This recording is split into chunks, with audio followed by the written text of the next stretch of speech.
ಬೆಂಬಲಿಗರ ಸಭೆಯ ನಂತರದಲ್ಲಿ ಈ ತೀರ್ಮಾನ ಆಗುತ್ತೆ. ವಿಜೇಂದ್ರ ಭೇಟಿ ಬಳಿಕ ಸುಮಲತಾ ಅವರ ಮೊದಲ ಪ್ರತಿಕ್ರಿಯೆ, ಚುನಾವಣೆಗೆ ಬೆಂಬಲಿಸುವ ಬಗ್ಗೆ ಸಹಕಾರವನ್ನ ಕೋರಿದ್ದಾರೆ.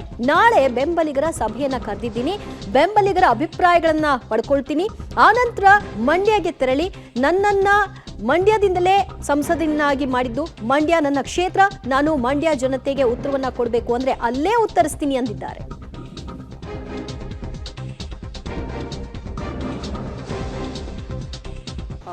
ಭಾರತೀಯ ಜನತಾ ಪಕ್ಷದ ರಾಜ್ಯಾಧ್ಯಕ್ಷರು ವಿಜೇಂದ್ರ ಅವರು, ಜೊತೆಗೆ ಮಾಜಿ MLA ಪ್ರೀತಮ್ ಗೌಡ ಅವರು ಮತ್ತು ಎಲ್ಲ ಬಂದು ಮಾತಾಡಬೇಕು ಅಂತ ಇಲ್ಲಿ ಬಂದರು.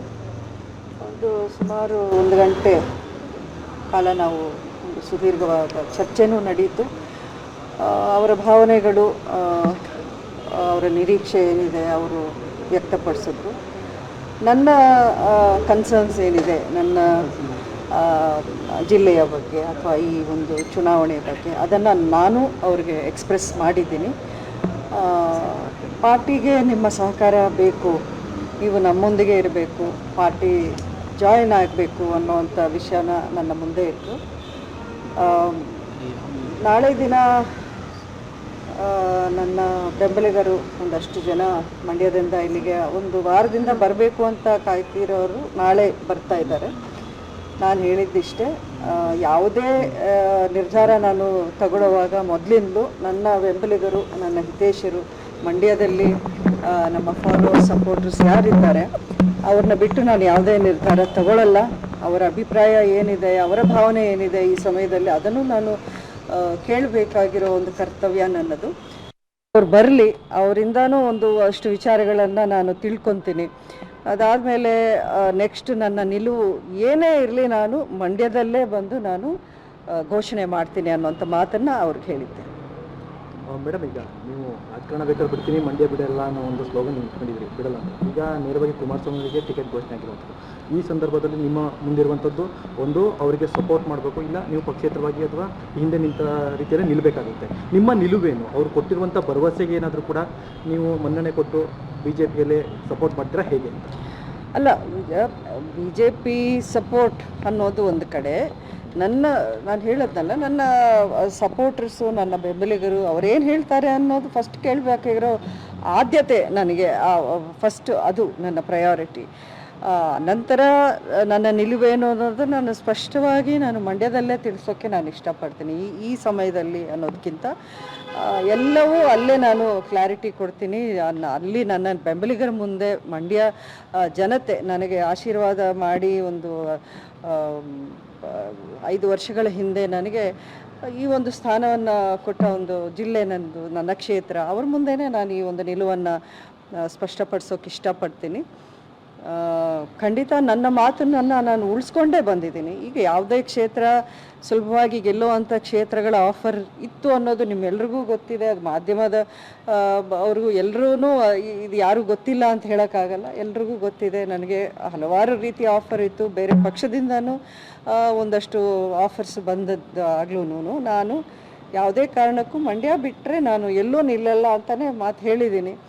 ಹಾಗೆ ನಾನು ಬೇರೆ ಎಲ್ಲೂ ನಿಲ್ತಾ ಇಲ್ವಲ್ಲ, ಅದು ನಿಮಗೆ ಈಗ ಸ್ಪಷ್ಟ ಆಗಿದೆ. ನಾನು ಯಾವ ರೀತಿ ಪ್ರತಿಯೊಂದು ಹೆಜ್ಜೆಯಲ್ಲೂ ನನ್ನ ಮಾತು, ನಾನು ಕೊಟ್ಟಿರೋ ಮಾತು, ನನ್ನ ಕ್ಷೇತ್ರದ ಜನಕ್ಕೆ ನಾನು ಏನು ವಾಗ್ದಾನ ಮಾಡಿದ್ದೀನಿ ಅದರ ಪ್ರತಿಯೊಂದೂ ನಾನು ನಿಭಾಯಿಸ್ಕೊಂಡೇ ಬರ್ತಾಯಿದ್ದೀನಿ. ಈಗಲೂ ಅಷ್ಟೇ, ನಾನು ಮಂಡ್ಯ ಬಿಟ್ಟು ಹೋಗ್ತಾ ಇದ್ದೀನಿ ಅಂತ ಎಲ್ಲೂ ನಾನು ಹೇಳಿಲ್ಲ. ನಾನು ಏನೇ ಇದ್ದರೂ ನನ್ನ ಗುರುತು, ನನ್ನ ಒಂದು ಐಡೆಂಟಿಟಿ, ನನ್ನ ಅಸ್ತಿತ್ವ ಅಂದರೆ ಅದು ಮಂಡ್ಯನೇ. ಅದನ್ನು ನಾನು ಕಳ್ಕೊಳ್ಳೋಕೆ ಇಷ್ಟಪಡಲ್ಲ. ಅದನ್ನು ನಾನು ಈ ವಿಷಯನ ಅವ್ರಿಗೆ ಹೇಳಿದ್ದೀನಿ. ನಾನು ವಿಜೇಂದ್ರ ಅವ್ರಿಗೆ ಖಂಡಿತ ಇನ್ನು ಫ್ಯೂ ಡೇಸಲ್ಲಷ್ಟೇ ನಾನು ಮಂಡ್ಯಕ್ಕೆ ಬಂದು ಅಲ್ಲೇ ನನ್ನ ಅಂತಿಮ ನಿರ್ಧಾರ ಅಂದರೆ ಫಸ್ಟ್ ರೌಂಡ್ ನಾನು ನಾಳೆ ಎಲ್ಲರನ್ನೂ ಮಾತಾಡಿಸಿ ಆಮೇಲೆ ನಾನು ಮಂಡ್ಯಕ್ಕೆ ಹೋಗಿ ಅಲ್ಲೇ ಒಂದು ಸಭೆಯನ್ನು ಕರೆದು ಅಲ್ಲೇ ನಾನು ನನ್ನ ನಿಲುವನ್ನು ಘೋಷಣೆ ಮಾಡ್ತೀನಿ. ಮೈತ್ರಿ ಟಿಕೆಟ್ ಏನು ಕುಮಾರಸ್ವಾಮಿ ಅವ್ರಿಗೆ ಹೋಗಿರೋದ್ರಿಂದ ಸುಮಲತಾ ಮೇಡಮ್ ಅವ್ರಿಗೆ ಏನಾದರೂ ಅಸಮಾಧಾನ ಇದೆಯಾ? ನೋಡಿ, ಅವ್ರಿಗೆ ಹೋಗಿದೆ ಇವ್ರಿಗೆ ಹೋಗಿದೆ ಅನ್ನೋ ಮಾತನ್ನು ನಾನು ಈ ಸಮಯದಲ್ಲಿ ಹೇಳೋಕೆ ಇಷ್ಟಪಡಲ್ಲ. ನನ್ನ ಆಸೆ ಏನಿತ್ತು, BJP ಆ ಸೀಟ್ನ ಉಳಿಸ್ಕೊಂಡ್ರೆ ನಾವು ಒಂದು ಒಳ್ಳೆ ಫೈಟ್ನ ಕೊಡ್ಬೋದಾಗಿತ್ತು. ಜಿಲ್ಲೆಯಲ್ಲಿ ಪಕ್ಷಕ್ಕೂ ಒಂದು ಫಸ್ಟ್ ಟೈಮ್ ಒಂದು ಅಸ್ತಿತ್ವ ಅನ್ನೋದನ್ನು ನಾವು ತರುವಂಥ ಒಂದು ಪ್ರಯತ್ನವನ್ನು ಮಾಡ್ಬೋದಾಗಿತ್ತು ಅಂತ ನನ್ನ ಫೈಟ್ ಇತ್ತು. ಈಗ ಅದಾಗಿಲ್ಲ, ಈಗ ಆಗೋಗಿರೋದನ್ನು ನಾವು ಮಾತಾಡಿ ಪ್ರಯೋಜನ ಇಲ್ಲ. ಸೊ ಮುಂದೆ ಏನು ಅನ್ನೋದು ನಾನು ಮುಂದಿನ ದಿನಗಳಲ್ಲಿ ನಾನು ತಿಳಿಸ್ತೀನಿ. ಕುಮಾರಸ್ವಾಮಿ ಅವರು ನೆನ್ನೆ ಒಂದು ಮಾತಾಡಿದ್ರು, ಸುಮಲತಾ ಅವರು ನನಗೇನು ಶಾಶ್ವತ ಶತ್ರು ಅಲ್ಲ ನನ್ನ ಅಕ್ಕನ ರೀತಿಯಲ್ಲಿ ಅನ್ನೋ ಒಂದು ರೀತಿ ಭೇಟಿಗೆ ಕೂಡ ನಾನು ಸಿದ್ಧ ಅಂತ ಒಂದು ಮಾತು ಹೇಳಿದ್ರು ಮೇಡಮ್ ನಿನ್ನೆನೂ ಕೂಡ. ಭೇಟಿಗೆ ನೀವೇನು? ಅಲ್ಲ, ಭೇಟಿಗೆ ನಂದೇನು ಆಕ್ಷೇಪನೂ ಇಲ್ಲ, ಅದರಲ್ಲಿ ಏನು ನನಗೇನು ತೊಂದರೆ ಏನೂ ಇಲ್ಲ. ಭೇಟಿ ಮಾಡೋದು ಯಾರೇ ಇದು ಅಂಬರೀಷ್ ಅವ್ರ ಮನೆ, ಯಾರೇ ಬಂದ್ರೂ ಅವ್ರಿಗೆ ಯಾವ ರೀತಿ ಗೌರವ ಕೊಟ್ಟು ನಾವು ರಿಸೀವ್ ಮಾಡ್ತೀವಿ ಅನ್ನೋದು ಈಗಲ್ಲ, ಮೊದಲಿಂದ ಅದನ್ನೇ ನಾವು ನೋಡಿ ಕಲಿತು ಬಂದಿರೋದು. ನಮ್ಮ ಮನೆಗೆ ಯಾರೇ ಬಂದ್ರೂ ನಮಗೆ ಅದು ಸ್ವಾಗತನೇ, ಅವ್ರಿಗೆ ಅಷ್ಟೇ ಗೌರವದಿಂದ ನಾವು ರಿಸೀವ್ ಮಾಡ್ತೀವಿ. ಸೊ ನಿಮ್ಮ ಬೆಂಬಲಿಗರು ಮೈತ್ರಿ ನಾಯಕರನ್ನೇ ಬೆಂಬಲಿಸಬೇಕು ಅಂತ ಬಂದಾಗ ನೀವು ಕುಮಾರಸ್ವಾಮಿ ಪರವಾಗಿ ಏನಾದ್ರು ಕೂಡ ಕ್ಯಾಂಪೇನ್ ಇದ್ದಂಥ ಪ್ರಚಾರಕ್ಕೆ ನೋಡಿ, ತುಂಬ ನಾನು ಒಂದು ಹೆಜ್ಜೆ ನಾನು ಇನ್ನೂ ಹಾಕಿಲ್ಲ, ನೀವು 10 ಹೆಜ್ಜೆದು ಕೇಳ್ತಾ ಇದ್ದೀರಾ. ಇವೆಲ್ಲದಕ್ಕೂ ನಾನು ಕ್ಲಾರಿಟಿ ಮಂಡ್ಯದಲ್ಲೇ ಕೊಡ್ತೀನಿ. ನಾರಾಯಣಗೌಡರು ಕೂಡ ಒಂದಷ್ಟು ವಿಚಾರಗಳ ಬಗ್ಗೆ ಮಾತನಾಡಿದ್ರು ಮೇಡಮ್, ನಿಮ್ಮ ಗಮನಕ್ಕೆ ಇರುತ್ತೆ ಅನ್ಕೋತೀನಿ. ಯಾವುದು ಹೇಳಿ? ಮೈಸೂರು ವಿಚಾರದಲ್ಲಿ, ಮೊನ್ನೆ ಮೈಸೂರು ಫ್ಯಾಕ್ಟ್ರಿ ವಿಚಾರದಲ್ಲಿ ನನ್ನ ಒಂದಷ್ಟು ಕಾರ್ಯ ಕೂಡ ಇದೆ, ಸುಮಲತಾ ಅವರು ಒಬ್ಬರೇ ಇಲ್ಲ, ನಾನು ಕೂಡ ನಿಂತು ಮಾಡ್ತಿದ್ದೆ ಆ ಟೈಮಲ್ಲಿ ಅಂತ ಹೇಳ್ತಾ ಇದ್ದೆ.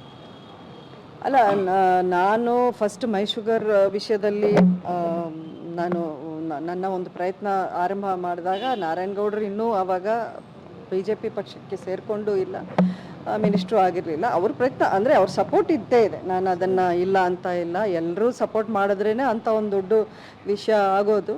ಬಟ್ ಅದರಲ್ಲಿ ನಾನು ಮುಖ್ಯವಾಗಿ ಕ್ರೆಡಿಟ್ ಕೊಡೋದು ಯಡಿಯೂರಪ್ಪನವ್ರಿಗೆ. ಅವರು ತುಂಬಾ ಸಪೋರ್ಟಿವ್ ಆಗಿ ನಿಂತು ಒಂದು ದೃಢ ನಿರ್ಧಾರ ಆ ಟೈಮಲ್ಲಿ ತಗೊಂಡ್ರು. ಅದನ್ನು ಮುಂದುವರಿಸಿ ಬೊಮ್ಮಾಯಿ ಅವರೂ ಅದಕ್ಕೆ ಒಂದು ಅನುದಾನ 50 ಕೋಟಿ ಕೊಟ್ಟು ಅದನ್ನು ಪುನಃ ಚಾಲನೆ ಮಾಡುವಂಥ ವಿಷಯ ಮಾಡಿದ್ರು. ಇದರಲ್ಲಿ ಎರಡನೇ ಮಾತಿಲ್ಲ. ಮೇಡಮ್, ವಿಜಯೇಂದ್ರ ಅವರು ಏನಾದರೂ ಬೇರೆ ಆಫರ್ ಕೊಡ್ತಾ ಈಗ ಭವಿಷ್ಯದಲ್ಲಿ ಅವರಿಗೆ ಒಳ್ಳೆ ಇದಿದೆ ಅಂತ ಹೇಳಿದ್ರು ಮಾತನಾಡುವಾಗ, ಈಗ ಈ ಸೀಟನ್ನು ಬಿಟ್ಟು ಬೇರೆ ಏನಾದರೂ ಆಫರ್ ಕೊಟ್ಟಿದ್ದಾರಾ?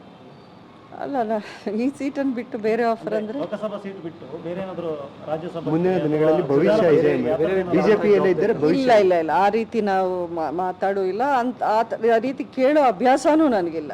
ಆ ರೀತಿ ಕೇಳಿ ಪಡ್ಕೊಳ್ಳೋ ಒಂದು ಅಭ್ಯಾಸ ಇದ್ದಿದ್ರೆ ಆ ಕಥೆನೇ ಬೇರೆ ಥರ ಇರ್ತಾ ಇತ್ತು. ಇವತ್ತು ನೀವು ಇದನ್ನೆಲ್ಲ ಕೇಳ್ತಾನೆ ಇರಲಿಲ್ಲ ನನ್ನ ಮುಂದೆ ನಿಂತು.